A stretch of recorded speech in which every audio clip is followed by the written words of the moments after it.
It's been 3 months since local media outlet East Lansing Info has produced local news, but now with some new ideas for funding and personnel in place, they're gearing up to restart publication.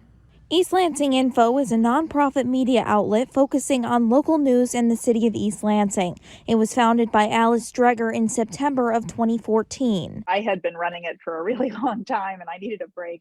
So we all came to an agreement that I would take a break starting in February. With Dreger on a break, the team hit a wall in March with several key personnel taking on other jobs, leading the media outlet to pause operations in May. Local news is a stressful, difficult industry. So we kind of had to regroup. Eli's board of directors appointed a task force in June to decide what needed to be accomplished in order to relaunch operations. Basically, what we did was we tried to figure out what the history of Eli was and where we ran into challenges. And not surprisingly, a big place we run into challenges is both personnel and money. According to the task force report, the bare minimum annual budget needed to run a successful news operation for Eli is $141,000. Right now, Eli has about $43,000 saved, with about $2,100 in monthly donor commitments remaining.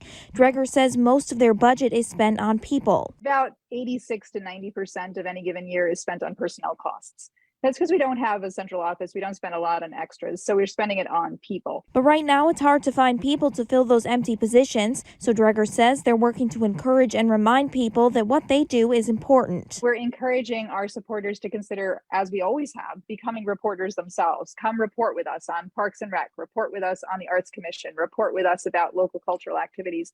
When we get people involved doing that, that allows us to have folks who sometimes volunteer their work and get really excited about it because they feel like they're doing something for the community. They're helping the local news problem. During their break, Dreger says some donors have pulled out, and she understands why, but that left the task force looking for other options on how to raise more funds. We're developing a membership model, which will basically allow people to become insider members of Eli and get the news a little bit earlier than other folks. The subscription service will be $10 a month or $100 a year and give people access to East Lansing news first. You get the news right away. Otherwise, you wait a day or two and it goes to the main website of Eli.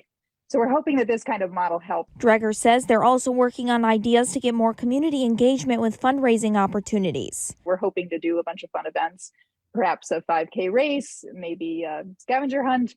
So we're hoping to get more folks involved in the fundraising side of things for us. After having this gap in publication, Dreger says she's excited to get back to the important stories in East Lansing. I'm excited about getting back to it all and having the group come back together and do great work for the community.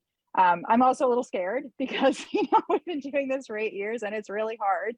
So there's always a part of me that wonders, can we get it done? But we've already had fantastic people contact us about new positions. And so I am super excited. Dreger says they plan to start publishing articles again in early September. You can find a link to the task force's full report in this story on our website.